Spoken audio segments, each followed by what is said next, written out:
그러면서 이 거기에 대한 반향으로 좋은 동기로 더욱 담대하게 하나님 말씀을 전파하는 이 하나님 말씀이란 건 이제 복음이시죠. 복음을 전파하는 사람이 있고 어떤 사람은 시기와 다툼으로 하는 사람도 있고 그래서 변호하기 위해서 임명되었다는 것을 알고 그러니까 그 당시에도 이제 한편으로 상상이 가요. 그러니까 바리새인들 지난 봤지만 갈라디아서 얘기했던 바리새인들, 사두개인들 그 사람들에게 맞짱을 뜨면서 이 하나님 앞에서 의롭게 되는 방법은 율법을 지키는 뭐 그런 게 아니라 예수님이 구원자를 믿는 그거 믿음으로만이 하나님께 올바른 사람이 될 수 있다. 다른 거 율법을 조금씩 이렇게 지키고 그런 걸 하면서 거기 추가로 얻는 게 절대 아니다라고 하는 갈라디아서 그 얘기를 할 때 예수님을 믿는 크리스찬들이지만 유대인 크리스찬들에게는 굉장히 급진 사상으로 받아들였을 거고 급진 개혁 사상으로 받아들였을 거고 그 사람들과 변론과 방어를 했을 거고요. 또 이방인인 사람한테 왜 내가 굳이 유대인인 예수님이라는 자를 내 구원자 왕으로 내가 모셔야 돼, 믿어야 돼 라고 하는 그런 대상한테도 이 사람이 유대인이기 때문에 믿으라는 게 아니라 이분이 바로 성경에서 얘기했던 유대인들이 갖고 있는 성경 하나님이 얘기했던 바로 그 세상을 구하는 메시아다라는 것을 얘기하기 위해서 했던 그래서 그런 사람들의 이 복음을 전하는데 기쁜 소식을 전하는 데 있어서 어떤 사람은 순수한 동기로도 하고 근데 어떤 사람은 그릇된 동기로 이제 뭐 자기 유명세를 떨치기 위해서 어떤 다른 이유가 있겠죠. 하지만 바울의 입장에서는 뭐가 됐던 참된 동기에서든 어쨌든 전파되는 것은 그리스도이므로 내가 기뻐하고 앞으로도 기뻐할 것입니다. 핵심은 그리스도예요. 예수님 그리스도. 어떤 동기에서든 사람들에게 반향을 일으켜서 주목이 되는 건 예수 그리스도. 그거가 있기 때문에 기뻐하는 거죠. 그죠? 어떤 교회가 중심이 돼서 어떤 목사님이 좋대. 어떤 교회가 좋대. 중심이 교회나 목사님이 중심이 아니에요. 그러니까 어떤 동기가 됐던 핵심이 예수 그리스도라면 거기에 대해서 이제 바울이 기뻐하는 거겠죠. 네? 그래서 그거는 우리가 좀 알아야 될 것 같고요. 19절부터 28절까지 한번 읽어줄래? 28절? 26절. 19절부터 26절. 나는 여러분의 기도와 예수 그리스도의 성령의 도우심으로 나에게 일어난 일이 내 구원이 될 것을 알고 있습니다.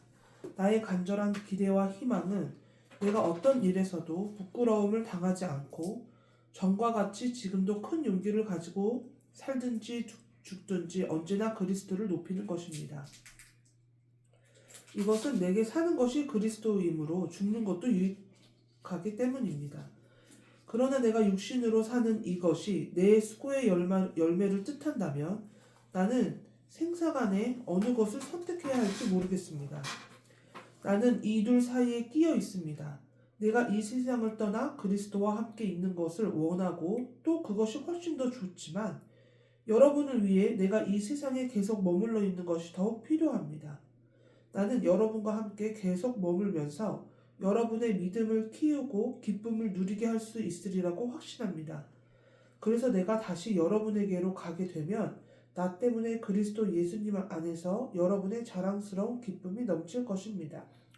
갈등하는 게 일반 사람들에게는 쉽지 않은 그런 갈등 안에서 중간에 껴있다는 얘기를 하지만 여기 24절, 25절 나는 여러분과 함께 계속 머물면서 여러분의 믿음을 키우고 기쁨을 누리게 할 수 있으리라고 확신합니다. 그러니까 성도 크리스천들이 서로가 서로 간에 좋은 영향을 받으면서 믿음이 커가면서 기쁨을 쉐어하는 것.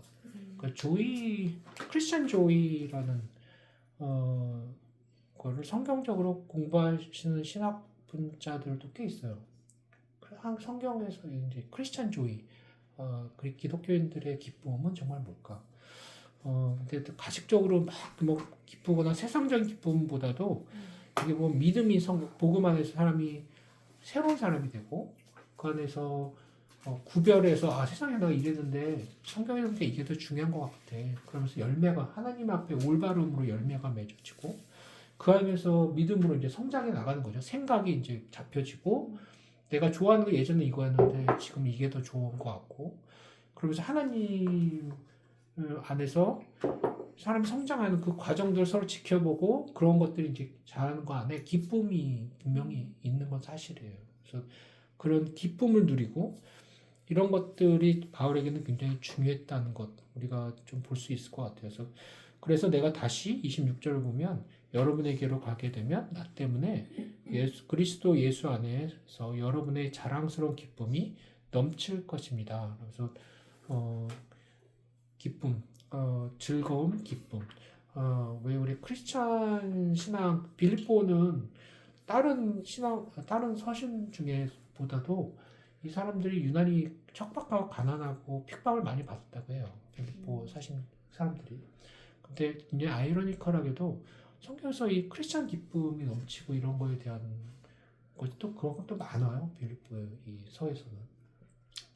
우리가 보통 크리스찬 신앙에 보면 한편으로는 지극히 세속적이면서 크리스찬 문화, 교회 소속 연대, 문화 이런 것들만 내세우는 허세적인 신앙으로 얘기하는 것들이 참 많고 또 한편으로는 왜 우리 지난번에 그 미나리 봤잖아요. 왜 십자가 짊어지고 주말마다 가는 행군하는 인생이 고야. 크리스천 신앙은 인생이 고해 하면서 하는 예수님처럼 고난을 받아야 돼. 일부러 쫓아가면서 막 어렵게 고난을 찾아가면서 인간적으로 어렵게 안 해도 사실 되거든요. 그러니까 분명히 성경 안에서의 크리스천 신앙의 기쁨은 분명히 성장과 함께 보는 기쁨이 있어요. 그 교회에서의 크리스천 안에서 기쁨이 뭘까? 사람들이 막 많이 증가해. 그 사람 인원 수가 너무 커져. 거기에 대한 어떤 즐거움도 분명히 있겠죠. 근데 성경에서 보면 깊이 어떤 양적보다는 질적인 게 많아요. 사람이 얼마나 많든지 간에 이 사람들이 신앙이 커져서 성장해서 그런 안에서 이제 그걸 보고 같이 지나가고 이러면서 이제 기쁨, 하나님의 열매를 맺어주는 기쁨이 있고 그 기쁨이 너무나 바울은 좋았기 때문에 꼭 지켜보고 싶습니다. 함께 하고 싶습니다 하는 게 기도로 나오는 그런 모습이죠. 27절부터 30절까지 한번 읽어주시겠어요? 여러분은 그리스도의 기쁜 소식을 믿는 사람들과 생활하십시오. 그래서 내가 함께 있든지 떠나 있든지 여러분이 한마음 한뜻으로 기쁜 소식의 신앙을 위해서 함께 싸운다는 소식을 듣게 되기를 바랍니다. 무슨 일에나 반대하는 사람들을 두려워하지 마십시오. 그것은 하나님께서 여러분에게 주시는 구원의 표가 되며 반대하는 사람들에게는 멸망의 표가 됩니다. 그리스도를 위해 여러분에게 은혜를 주신 것은 그분을 믿을 뿐만 아니라 그분을 위해 고난도 받게 하기 위한 것입니다. 여러분도 내가 싸우는 것과 같은 싸움을 하고 있습니다. 그것은 여러분이 전해 보았고 지금도 듣고 있는 싸움입니다.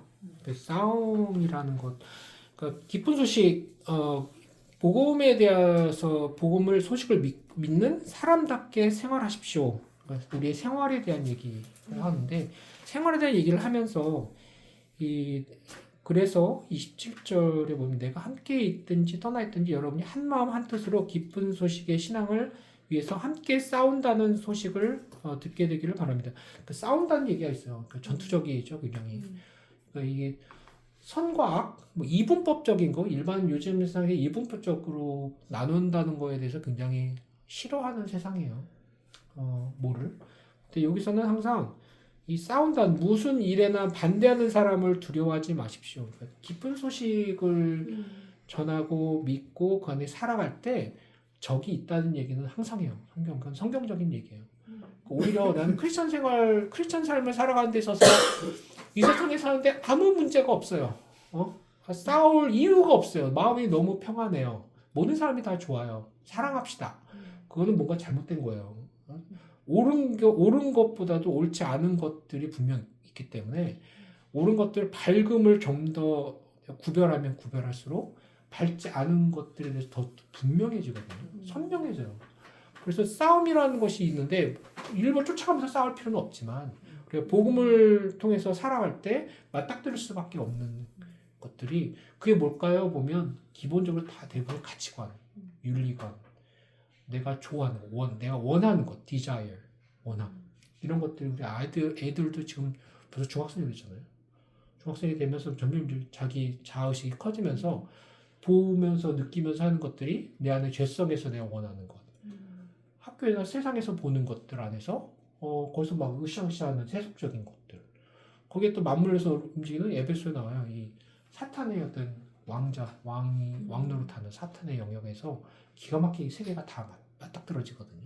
그래서 굳이 시키지 않아도 너무 세상적인 하나님이 좋아하지 않는 것들에서 너무 잘 알고 너무 거기를 좋아하고 그런 모습들이 항상 있거든요. 근데 크리스찬들의 삶은 거기와는 항상 반대적인 모습들이 있어요. 그래서 그것들에 있어서 싸워야 될 때는 싸워야 되고 거기에서 옳지 않다고 얘기할 때는 옳지 않아야 되고 심지어 우리 자녀들한테도 그걸 얘기하기가 쉽지가 않아요. 항상 나한테는 문제거든요. 어느 정도 나이스하게 얘기한다고 하면 잘 안 들을 때가 많고 그렇다고 화난다고 해서 답은 아니라고 얘기하겠지만 화는 안 내도 나이스하게 하면서 화 안 내면서 그 중간이 모르겠어. 계속 가르치는 거지 그냥. 그 중간이 뭔지 모르겠는데 끊임없이. 아이들이 보면 이게 휙휙 지나가는 거야. 아빠 말이 맞아요 하면서 딱 꽂히는 게 아니라 네 하면서 지나가는 것들이 그런 게 보이는데 그래서 계속 가르치고 하면서도 이 하나님 앞에서 이 기쁜 소식을 믿는 사람답게 살아가는 삶에 있어서 싸움이 항상 있는 것. 거기에서 그거를 두려워하지 말고 맞짱뜰 때는 맞짱뜨고 대응할 때는 대응하고 그렇게 해야 된다는 얘기. 굉장히 뭐 쉽지 않은 얘기지만 우리 앞에서 어떤 도전이자 과제이자 성장의 어떤 중요한 어떤 그 요인이 되는 거겠죠. 여기까지가 이제 기도로 이제 얘기하면서 그 다음부터 이제 2장부터 이제 본격적인 얘기가 들어와요. 오늘은 여기까지 해서 빌립보서 1장 했습니다. 기도할게요.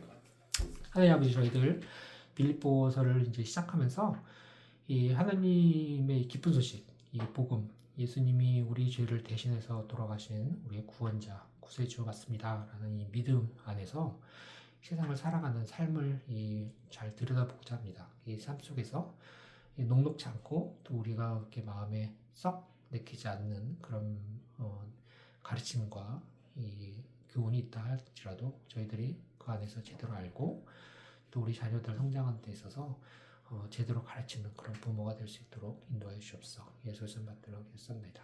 네. 감사합니다.